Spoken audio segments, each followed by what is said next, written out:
bienvenue dans Laval en mille et une cultures.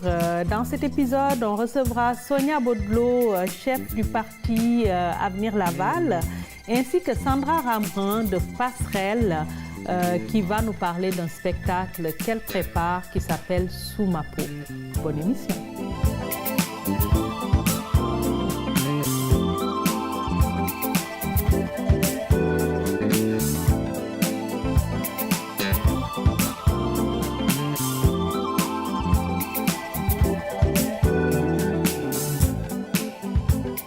J'ai avec moi Sonia Baudelot. Bonjour Sonia. Bonjour. Sonia, vous êtes chef du parti, d'un nouveau parti né à Laval qui s'appelle Avenir Laval. Oui, voilà, c'est bien ça. Avec 21 candidats pour les élections municipales. Oui. Et vous présentez au poste de mairesse. Oui. OK. Vous vous présentez d'abord comme une mère de famille concernée par le droit de la famille et vous avez même une formation avec une concentration en droit. C'est avec le Cégep Bois de Boulogne quand j'étais dans ma jeunesse. Okay. Je sais que je suis encore jeune. Quand je dis ça, ça fait un peu...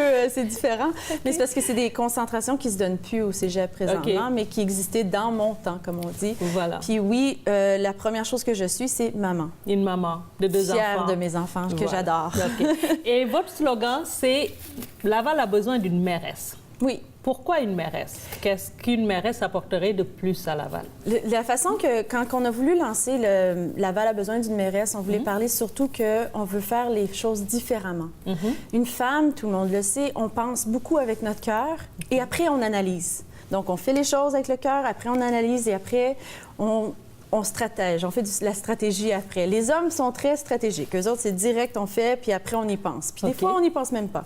Donc, voilà la différence on a besoin d'une mairesse. C'est un peu comme la mairesse de Lac-Mégantic, qui était une femme extraordinaire. Il y en a eu une à Longueuil aussi. À Longueuil aussi. Oui. On a eu des mairesses un peu partout, mais à Laval, on a eu Martine Beauregard. C'est ça, Martine Beauregard, si je ne me trompe pas, qui a fait une couple de mois à Laval et qui a très bien fait son travail.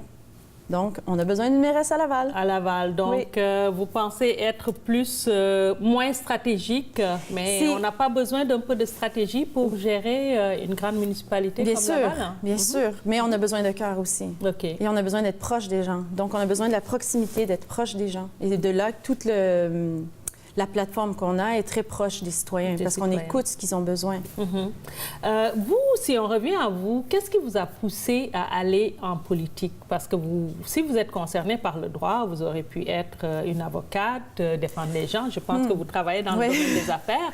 Je travaille dans l'aviation. Dans l'aviation, voilà. Mais pourquoi vouloir se lancer spécifiquement en politique? C'est quand la première journée que tu penses que tu vas te lancer en politique, tu n'analyses pas le gros de la chose. Tu te dis, je veux faire un changement. La première chose, tu es assis autour d'une table et tout le monde, on fait tout ça, on parle des choses qu'on devrait changer, qui devraient se faire. Mais si tu le fais pas, personne ne va le faire pour toi. Qu'est-ce qu'on devrait changer à Laval? Oh mon Dieu, j'ai une liste. Plein de choses. On peut commencer avec les lignes de clown. Voilà. Ça, c'est la chose que j'appelle le bleu et blanc, les lignes de clown qui coûtent des millions aux citoyens. Ça vient de nos poches. On va changer les taxes. On redonner aussi aux citoyens. Aux citoyens. Oui. Quand vous dites changer les taxes, j'ai lu un peu votre programme. Vous promettez beaucoup. Oui. OK. Une baisse de 3 Non. Pardon. 1,6 OK, parce que là, je suis un peu perdue. J'ai lu gel, ensuite baisse. J'ai dit, OK, elle gèle ou elle baisse? Écoutez, premièrement, quand on rentre en poste le 5 novembre, parce que je le dis bien, on va rentrer en poste le 5 novembre. Confiante, hein? Oui, mais il faut. On va geler les taxes tout de suite. En partant, on gèle les taxes. D'accord. Et on donne une réduction de 1,6 à toute la population sur les taxes. D'accord. On a aussi un crédit de 125 pour les aînés. Donc, les aînés, en plus d'avoir le gel de taxes, ils vont avoir le 125 de crédit sur leur premier compte de taxes. D'accord. On a besoin de redonner. On a de l'argent dépensé partout dans la ville de Laval par l'administration actuelle. OK. Donc, on peut le faire. Il n'y a aucun problème de le faire. Okay. C'est des promesses que je vais tenir aussi. C'est pas des promesses en l'air de politicienne, comme on dit, parce que je ne suis pas la typique politicienne qu'on connaît. On s'entend, là, je suis autre chose. C'est nouveau. C'est du nouveau. Mais on s'entend aussi que tous ceux qui se lancent en politique nous disent la même chose. Oui, mais au début, ils disent la même chose, sauf que Si on regarde aussi l'atypé du politicien, c'est des gens à la retraite. Ouais. Ils sont tous à la retraite et c'est un deuxième métier, donc une nouvelle, de l'argent qui rentre, un nouveau salaire. OK. Moi, je m'en vais en politique. J'adore mon métier. C'est exactement. C'est pas pour la même chose. OK. Revenons à votre programme. Oui. Gèle et baisse, les aînés un peu plus, les jeunes ne paieront pas le transport. C'est pas les jeunes, c'est encore 0 à 17 ans. Ça, c'est pour redonner aux familles, pour aider. On a énormément de gens à Laval qui vivent dans la pauvreté ou qui n'ont pas les moyens. Et si on s'entend, un enfant de... Je vous donne un exemple avec ma fille qui a 13 ans, c'est 56 $ la passe d'autobus. T'en as 3 comme ça. Oui. À la fin du mois, ces parents-là, monoparentales, il y en a des monoparentales. On a beaucoup de femmes et d'hommes. C'est pas juste les femmes qui sont monoparentales. On s'entend que c'est les deux. Mais comment est-ce que tu veux payer l'autobus? Comment est-ce que tu veux profiter de la vie familiale avec tes enfants si, en plus, il faut que tu ailles chercher cet argent-là pour subvenir encore aux besoins? Donc, on coupe. On coupe les taxes, on coupe dans le transport, mais on va offrir plus de services. Vous avez parlé d'une police environnementale. De nouveaux inspecteurs à mettre. C'est les mêmes inspecteurs qui sont là. On a des fonctionnaires à la ville. Je ne dis pas qu'ils ne font pas un bon métier, un bon travail. On va prendre ces gens-là et on va les former à faire autre chose en plus. D'accord. Mais la priorité pour nous, c'est le déneigement, la sécurité publique, les taxes et bien sûr les cartes d'autobus. Les cartes d'autobus. Parce que quand un enfant va... mettons qu'une famille ne dépense pas le 56 $ pour la passe d'autobus, mais ils peuvent aller le redépenser au cinéma avec les enfants. D'accord. On fait bouger l'économie comme ça. OK. Mais en baissant les taxes puis en coupant pour la STL et autres, est-ce que vous n'avez pas peur de manquer de revenus? Écoutez, encore une fois, je vais revenir sur ma peinture de clown que je dis, les lignes de clown que j'appelle, bleu et blanche, 15 millions. Fontaine en avant de la ville, 2,5 millions. Pavé uni en avant de la ville, 4 millions. Fait que si on a cet argent-là à dépenser là, c'est le temps de le redonner à les gens qui le payent. Mais c'est déjà dépensé. Maintenant, pour le futur, avec les grands projets, est-ce que vous allez revenir sur les grands projets? Vous les gardez? Mais les grands projets qui sont déjà là, comme là, vous parlez de la Place Belle. La Place Belle. C'est quelque chose qui est là. Maintenant, il faut travailler avec la Place Belle pour faire entrer les bons artistes, faire venir les gens à Laval aussi. OK. On a vraiment un beau plan pour faire rentrer du nouveau à Laval.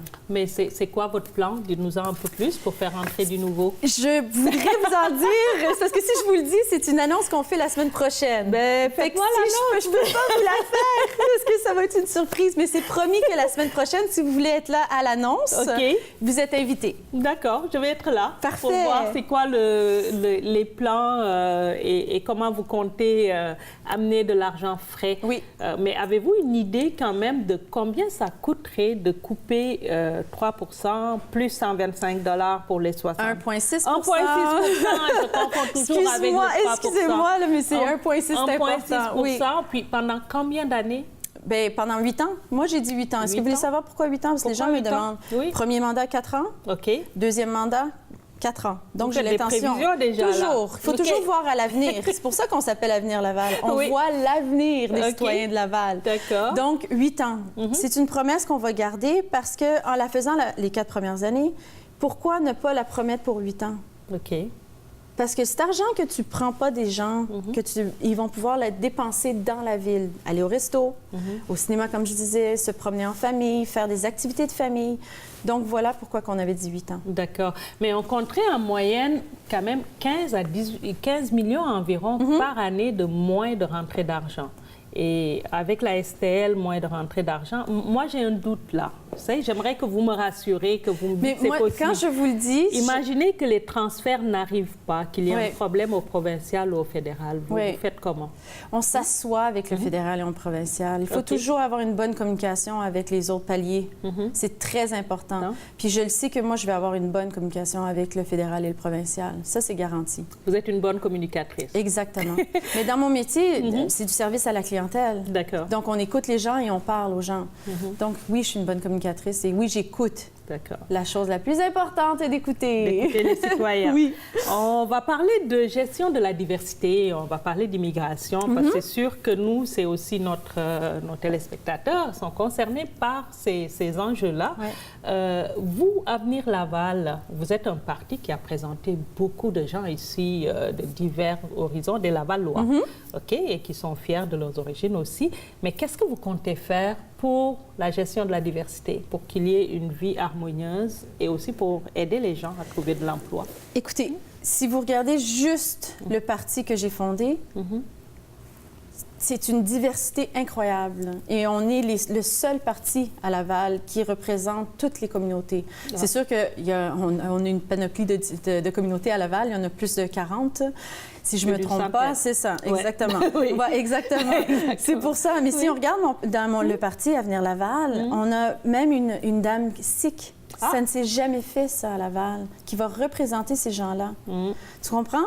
On a le docteur Varé, qui est docteur Jacquet, je l'appelle Varé, c'est son prénom, qui est haïtien. J'ai Baby qui est haïtienne. J'ai du monde libanais. J'ai vraiment une diversité incroyable. Et c'est la meilleure façon de pouvoir représenter les Lavallois, c'est de les avoir dans l'équipe et de les avoir comme élus. Okay. Donc, la communauté, mettons, haïtienne peut aller parler avec quelqu'un qui est haïtien, même avec quelqu'un qui est québécois. On s'entend qu'on peut parler avec tout le monde. On est tous québécois. Un haïtien, non, on est tous québécois ici et canadiens. Donc, il n'y a aucun... Exactement. Il n'y a pas de séparation là-dedans. Okay. Par contre, des fois, c'est plus facile dans une communauté d'avoir un attachement avec quelqu'un. D'accord. De se voir représenter. Okay. Je ne sais pas si c'est un bon mot de dire de se voir représenter. Mais pour l'interculturalisme, en fait, un peu les liens entre les différentes communautés, on se rend compte qu'il y avait des événements qui étaient fédérateurs. Est-ce que vous allez, par exemple, les faire revenir, ces événements-là, sur le plan culturel? Y a-t-il quelque chose qui va être fait? Mais c'est important d'avoir ça, d'être représenté à Laval et de représenter ses cultures et aussi de faire des événements. Okay. Comme Montréal, des événements extraordinaires en culture.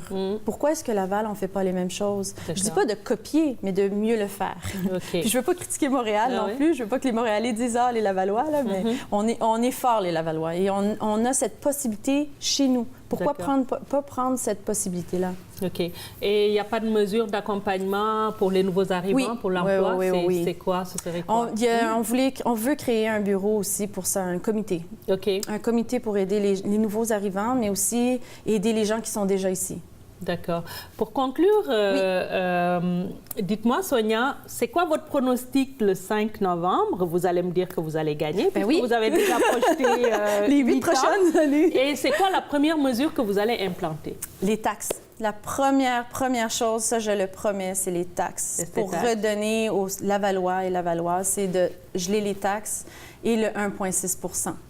Puis c'est sûr qu'on s'entend qu'on va être au mois de novembre. On n'espère pas avoir de tempête de neige, me donner le temps de rentrer en poste, c'est ça, exactement. Mais on a quand même eu l'été après l'été. Okay. Donc, espérons que la neige va venir plus tard, que je peux me concentrer sur le déneigement, parce qu'on a promis un déneigement à 100 %, qui veut dire pas en avant des portes des gens. Ouais. Merci, Sonia. Plaisir. Bien, merci à vous. Vraiment, ça a été un honneur d'être ici. C'est gentil de m'avoir. Un plaisir pour moi. Merci. Avec moi, Sandra Rabrin. Bonjour, Sandra. Bonjour, Kadi. Comment allez-vous? C'est un plaisir de te recevoir. Sandra, tu es intervenante au Centre communautaire Le Kumbit. Tu es aussi coordonnatrice d'un projet, Passerelle, qui est un tout nouveau projet. Mais d'abord, je vais te laisser te présenter comme tu te définis. J'ai aimé les mots poétiques que tu as utilisés pour te définir. Amoureuse de la vie. Oui. Ensuite. Je suis amoureuse de la vie, je suis complice des mots. Pourquoi je le dis? Parce que généralement, quand j'écris, on me dit « Ah, et tu utilises bien les mots ». Moi, je dis que c'est le contraire. Les mots m'utilisent bien. Bon. Donc, et complice des mots. Et puis, moi, je suis travailleuse à plein temps dans le droit des miracles et le droit des rêves. Ah, le droit des rêves et le droit des miracles. C'est quoi ça, alors? C'est pas le droit de la famille, de l'immigration, mais bon. Qu'est-ce que c'est, le droit des rêves et des miracles? Pourquoi je dis ça? C'est parce que, alors moi, j'ai une définition toute simple du miracle, qui n'est pas forcément la réalisation de l'impossible, mais moi, c'est le merveilleux en tout être comme en chaque chose.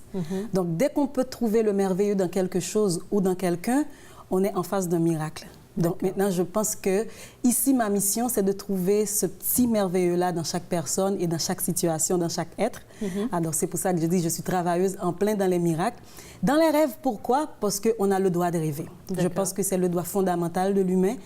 Pas nécessairement les besoins fondamentaux dans la pyramide de Maslow, mais plutôt le droit qu'on ne peut pas nous enlever. On peut vous enchaîner, vous pouvez être esclave, tout ce qu'on veut, mais on ne peut pas vous briser vos rêves si vous en avez. On ne peut pas vous empêcher également non plus de rêver. Donc c'est pour ça que je dis, moi, je suis travailleuse en plein temps dans les rêves et dans les miracles. J'aime la poésie des mots, mais je pense que tu seras l'invité la plus à l'aise sur ce plateau parce que Sandra, tu as été présentatrice télé. Hein? Oh oui, pendant un bon temps de ma vie. Je pense que ça a été... Il n'y a pas de hasard, mais ça a été comme un coup de théâtre.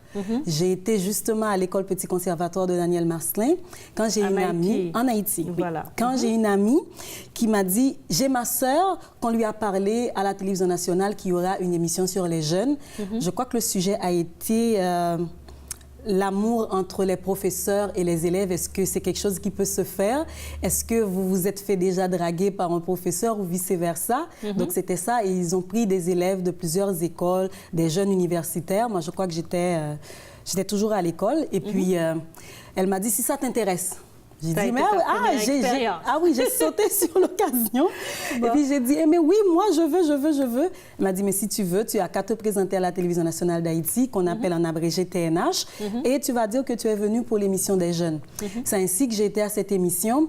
Et le directeur culturel était tombé, moi, je suis tombée en amour avec la caméra, mais lui, il est tombé en amour avec moi. Alors, je dirais, pour le côté... et aimant de la caméra. C'était comme il y avait une interaction entre moi et la caméra qui était comme naturelle. Alors, j'ai rien fait pour ça. Et puis, il m'a dit, mais tu es faite pour la télévision. Est-ce que ça t'intéresse de faire la télévision? Et à cette époque, c'était pour nous, petites jeunes filles, un rêve extraordinaire d'être représentatrice de télévision. J'ai pas même parlé de cachet, rien du tout. Je me suis dit, oui, je suis d'accord. Voilà. Et là, je suis entrée de la télévision et 10 ans après, j'ai laissé la télévision, pas définitivement, mais la dernière fois que j'ai eu une émission qui était le journal direct de la télévision nationale, qui est le plus grand journal de la télé en Haïti. C'était en 2009.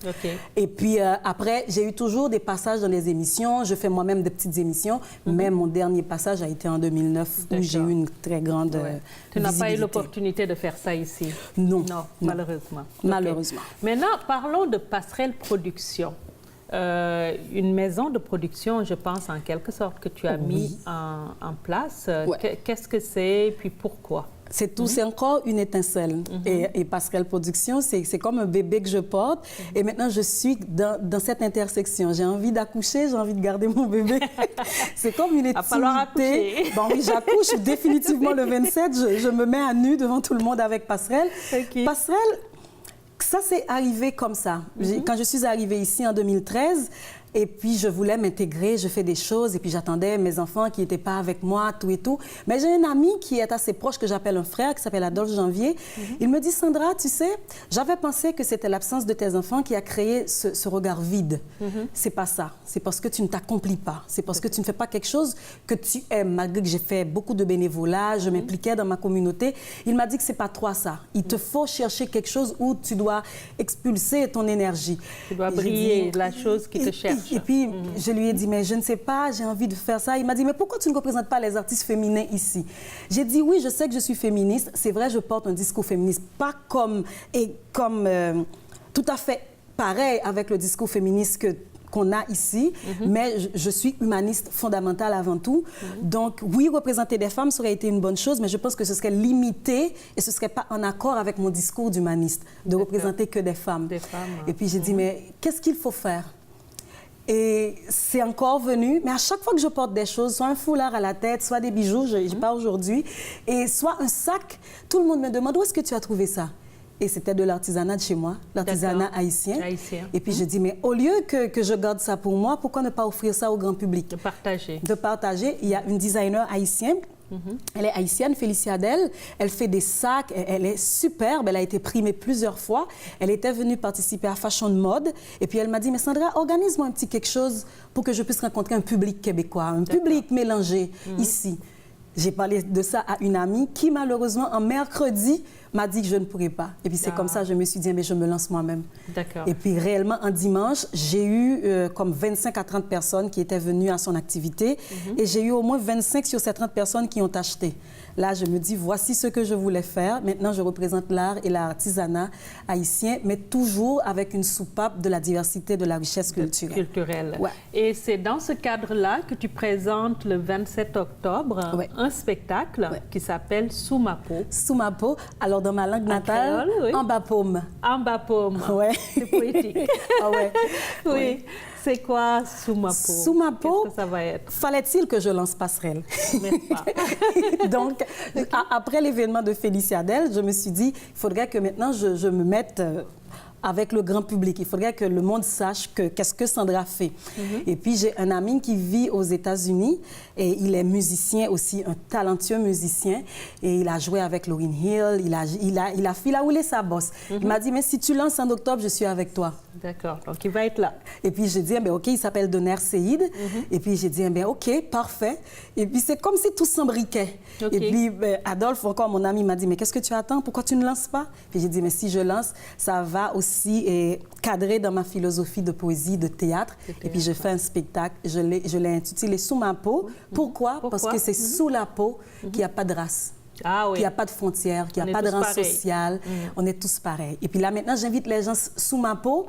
C'est sous la peau et sous ma peau. Sous ma peau, c'est cette poésie, cette culture, ce soleil qui ne se couche jamais.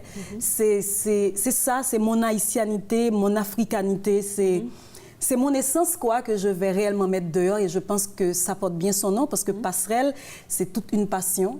Et puis j'invite les gens maintenant à monter sur la passerelle. Et ce que je prône sur la passerelle, c'est que c'est pas une obligation de monter. Monter, d'accord. C'est pas une obligation de rester. C'est pas une obligation d'aller vers l'autre et ne pas avoir le droit de retourner vers soi. Justement, la passerelle, c'est ça. C'est cette liberté que tu as d'explorer ta curiosité. Voilà. Tu y vas. Tu restes le temps que tu veux et tu peux retourner chez toi, soit avec des bagages ou vide. C'est comme tu veux. Moi, je pense que dans cette liberté que moi, je suis et que je prône, si je fais quelque chose, ça doit imprégner de cette liberté-là. C'est pas une contrainte. La diversité culturelle, cette richesse-là, justement, c'est parce qu'elle n'est à personne. Elle est à tout le monde. Voilà. Donc maintenant, il n'y a pas comme une contrainte, mais c'est plutôt un lieu de partage, de naissance, de renaissance. On vient, on se sent bien, on reste. Et mon slogan, c'est parce que nos différences sont des ponts. Ce n'est pas des barrières érigées, mais c'est des ponts jetés l'un vers l'autre. Voilà. Et on voyage sur la curiosité, on reste dans la passion, dans l'amour et on revient à soi. Toujours dans la poésie des mots. Oui, définitivement. En pratique, c'est quoi le spectacle? Ça va se donner au Centre Leonardo, au Centre Leonardo da Vinci, à la salle Piccolo, ce 27 octobre. Les portes vont être ouvertes à partir de 18h30. J'aurai une mise en scène. Je vais monter sur scène avec un acteur, acteur et comédien haïtien aussi. Il est très talentueux. Il a sorti beaucoup de films. C'est Paul-Henri Atis. On a été à l'école Petit Conservatoire, justement, en Haïti, de Daniel Marcelin. Et là, maintenant, pour la mise en contexte du spectacle qui est en bas paume, on va mettre en scène, c'est une scène figée, mais on va mettre en scène l'enfance. Pourquoi l'enfance encore? C'est parce que quand on ne peut pas rester que sous la peau, il y a un espace de vie que tout le monde a, on est passé par là, c'est l'enfance. Et je crois aussi, l'enfance, c'est la période où il n'y a pas encore de préjugés. Même des blagues qu'on fait, on essaie de mettre des noms dessus, c'est en grandissant, mais on riait dans l'enfance et on riait pour un rien. Voilà. Et je pense que je vais mettre en évidence cette partie de notre vécu. Et ce sera avec lui. Et après, il y aura des danses, j'aurai des chorégraphies. J'aurai un dramaturge haïtien aussi qui s'appelle Jean-Claude Martineau, qui va être là. Nadia Faubert, qui sortira d'Haïti pour venir avec nous. Et il y a une chanteuse ici avec une voix extrêmement intéressante. Elle est comme très profonde, c'est Jerry Longchamp, et c'est elle qui va être pour la partie soul du spectacle. Donc ça va être quelque chose de très beau, de très intéressant. J'invite réellement tout le monde à venir voir qu'est-ce qu'il y a sous la peau. Sous la peau. Ouais. Je pense aussi qu'il y a un aspect social autour du spectacle. Je pense que tu récoltes des fonds que tu vas donner à des femmes victimes de violences. Oui, c'est ça. Alors, c'est pas seulement le spectacle. Le spectacle, c'est le lancement de Passerelle. Passerelle. Mais toutes les activités de Passerelle, qu'est-ce que nous allons faire? C'est des foires, expositions, ventes. C'est-à-dire, tous les artisans que je représente, et là encore, ça a été comme un coup de bénédiction, un coup de grâce. Tous les artisans que j'ai contactés m'ont répondu oui spontanément. Oui, je veux que tu me représentes au Canada. Et ce ne serait pas seulement des artisans haïtiens, ce seraient des artisans caraïbéens, africains, parce que comme je te dis, je reste dans la diversité culturelle. Donc maintenant, il va y avoir un marché avant Noël, question de personnaliser les cadeaux. Parce que généralement, on va offrir quelque chose à quelqu'un, mais quand on va dans les rayons, dans les marchés de Noël, c'est toujours les mêmes choses. Là, on aura la possibilité de personnaliser. Et les bénéfices justement de ça, en enlevant les charges administratives pour Passerelle, il y a une partie qui va à une maison en Haïti déjà, qui travaille avec des femmes qui sont victimes de violences, précisément le viol, que moi je vais accompagner. Parce que chez nous, on le dit, l'aspect prise en charge psychosociale n'est pas trop relevé. Réellement, il y a un accompagnement. Les organisations de femmes font beaucoup de travail dans ce domaine, mais il y a comme une faille après l'aspect juridique, après le premier kit de soins médical. Et puis, c'est comme la femme qui est victime de violence est livrée à elle-même, et puis elle est victimisée 3 fois même par la société. 1, par son violeur, 2, par la société qui, entre guillemets, je ne te donne rien à faire pour moi. Et après, cette femme-là est délaissée, soit par son conjoint, et la personne n'a pas un moyen sûr de réinsertion ou de réintégration de cette société. Et puis, on la pointe du doigt. Chez nous, malheureusement, le viol est resté comme un sujet tabou. Si une femme s'est fait violer, si moi j'ai un garçon, je vais te dire, non, il ne faut pas aller courtiser cette fille. Parce que c'est déjà Parce qu'elle a été violée. Comme si c'était sa faute. C'est comme si c'était sa faute. Et puis l'autre aspect, c'est que si vous portez une jupe courte ou bien si vous portez des tenues où vos seins sont en évidence, si vous êtes violé, on vous dit carrément, vous l'avez cherché, c'est parce que vous êtes sorti tard, c'est parce que vous avez pris un verre de trop. C'est à chaque fois, la société revient avec les mêmes stigmatisations sur ces femmes qui devraient être prises en charge, mais maintenant elles sont marginalisées. Moi, je pense que c'est aussi ça et l'aspect de sensibilisation. Il y a beaucoup d'artistes aussi qui ont répondu oui. Pour les capsules de sensibilisation, pour des petites mises en contexte comme ça, des capsules de 30-40 secondes, comme pour dire non à cette violence, non à cette stigmatisation, et que maintenant, il faudrait que le responsable du viol soit responsable. Jusqu'à la fin. Justement, ce n'est pas la personne qui est victime qui doit être responsable de l'acte d'agression. Donc, c'est aussi ce que fait Passerelle. On va conclure, Sandra, sur un petit bout de poésie que tu vas présenter. Brièvement. Bon. Qu'est-ce que je vous dis? Viens, vini. Pour qui ça? Pourquoi? Viens, je te dis. Vini me dire. Pour qui ça pour me venir? Pourquoi devrais-je venir? Devrais-tu avoir une raison pour te déplacer ou faire un pas? Est-ce qu'obligé une raison ou intérêt pour faire un pas? Vini, viens. Qui côté? Où? Sous ma peau. En bas peau.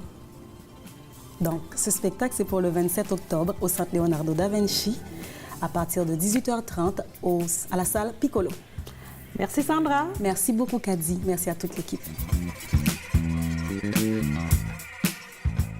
Merci de nous avoir suivis, puis merci à nos 2 invités, Sonia et Sandra, 2 femmes exceptionnelles. Pour communiquer avec nous, n'hésitez pas à l'adresse qui s'affiche en bas de l'écran. À la semaine prochaine.